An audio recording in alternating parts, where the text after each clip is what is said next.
नमस्कार दोस्तों, आप सभी पर माँ का आशीर्वाद और बजरंगबली की कृपा सदैव बनी रहे। इस ब्रह्मांड में सकारात्मक और नकारात्मक दोनों प्रकार की ऊर्जाएं फैली हुई हैं और इनमें से भी नकारात्मक ऊर्जाएं बहुत जल्दी व्यक्ति को प्रभावित करती हैं अगर व्यक्ति का आभा मंडल कमजोर हो, मन कमजोर हो। बहुत प्रकार की नकारात्मक ऊर्जाएं हमारे आसपास फैली हुई होती हैं और यदि कोई व्यक्ति किसी भी कारणवश इन नकारात्मक ऊर्जाओं के संपर्क में आता है तो ये उस व्यक्ति के आभा मंडल पर, उसके मन मस्तिष्क पर लगातार आक्रमण करती हैं और उसके मनोबल को क्षीण कर देती हैं, उसके सोचने समझने की शक्ति को खत्म कर देती है।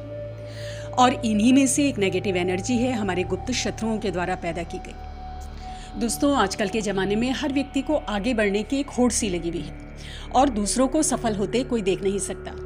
ऐसे व्यक्ति आपके आसपास ही होते हैं और आपके प्रति जिनकी नकारात्मक सोच एक थॉट एंटिटी बना देती है और एक ऐसा नकारात्मक घेरा आपके चारों तरफ बना देती है कि जिसकी वजह से आपका आभामंडल कमज़ोर होता चला जाता है, आपको बहुत हानि पहुंचती है और आपके सारे काम बिगड़ने लगते हैं।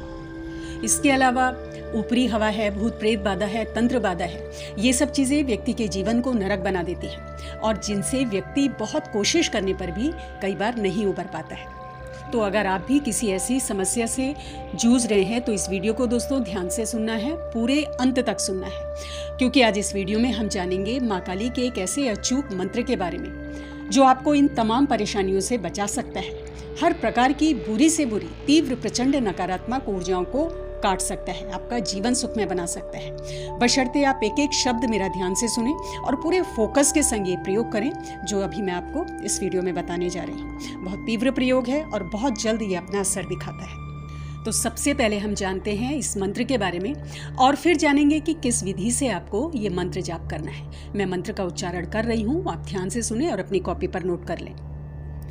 ओम काली रौद्री कपालिनी भूत बाधा प्रेत बाधा सर्व बाधा निवारिणी माम रक्ष रक्ष सिद्धिर गुरु प्रसादेण ओम फट।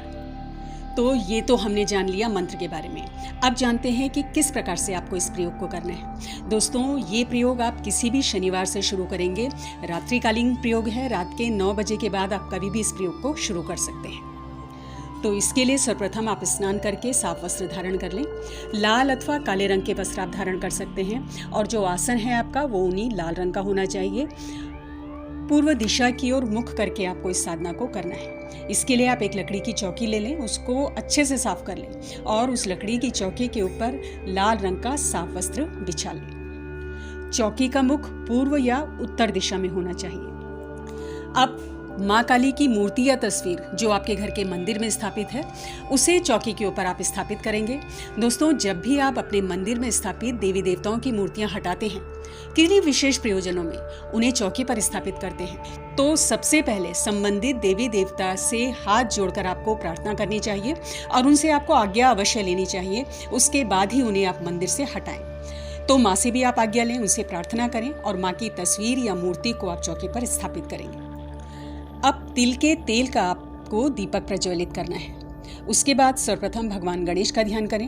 ओम गंग गणपति नमः इस मंत्र की एक माला का जप करेंगे। भगवान गणेश से इस साधना में सफलता का आप आशीर्वाद मांगें। उसके बाद गुरु मंत्र की एक माला जप करनी है। अपने गुरु से प्रार्थना करें कि इस साधना में वो आपको सफलता दें और आपकी हर प्रकार से रक्षा करें।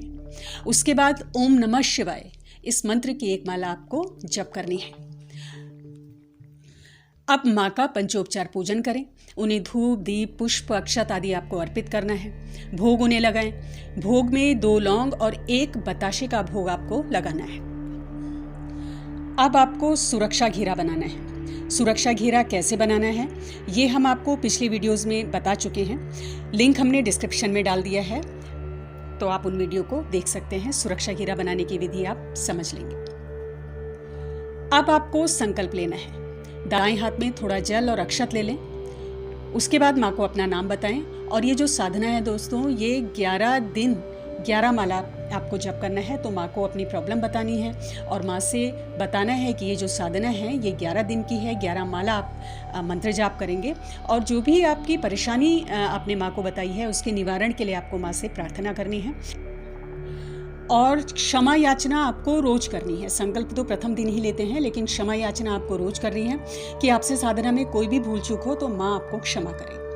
अब रुद्राक्ष की या काले हकीक की माला से आपको मंत्र जाप करना है। जैसे मैंने बताया 11 दिन 11 माला आपको मंत्र जाप करना है। और ये जो मंत्र साधना आप करेंगे, इसमें जो प्रयोग आपको और करना है वो मैं आपको बता रही हूँ, आप ध्यान से सुने। आपको एक काले रंग का कपड़ा लेना है, छोटा सा कपड़ा ले लें, साफ हो, नया हो, पहले प्रयोग नहीं किया गया हो। उस कपड़े को आप चौकी पर ही स्थापित कर लें और एक मुट्ठी काले तिल आपको उस काले कपड़े में रखने हैं और उसके ऊपर 11 लौंग आपको रखनी है उस काले तिल की ढेरे के ऊपर। और जो लौंग होनी चाहिए वो साबुत हो, टूटी भी ना हो, इस चीज़ का ध्यान रखें, फूल वाली हो। थोड़ा सा सिंदूर उन काले तिलों पर आपको छिड़कना है और इसके बाद आपको मंत्र जाप शुरू करना है। अब जब आपका मंत्र जाप संपूर्ण हो जाता है, 11 माला पूरी हो जाए, तो काले कपड़े को लपेट लें, यानी जो तिल समेत उस काले कपड़े को बांधकर चौकी पर ही रहने दें। दूसरे दिन जब आप साधना में बैठेंगे तो उस काले तिल की पोटली को आप खोल लें और उसी प्रकार माँ का पंचोपचार पूजन करें और थोड़ा सिंदूर फिर उस तिल की ढेरी में जहाँ लौंग रखी और तिल रखें जिस काले कपड़े में, उस पर आपको छिड़कना है। और 11 माला मंत्र जाप पूरा होने के बाद पोटली बांधकर चौकी पर ही रहने देना है। इस प्रकार आपको 11 दिन करना है। 11 दिन जब आपके पूरे हो जाते हैं तो एक अनार की बलि माँ को जरूर अर्पित करनी है।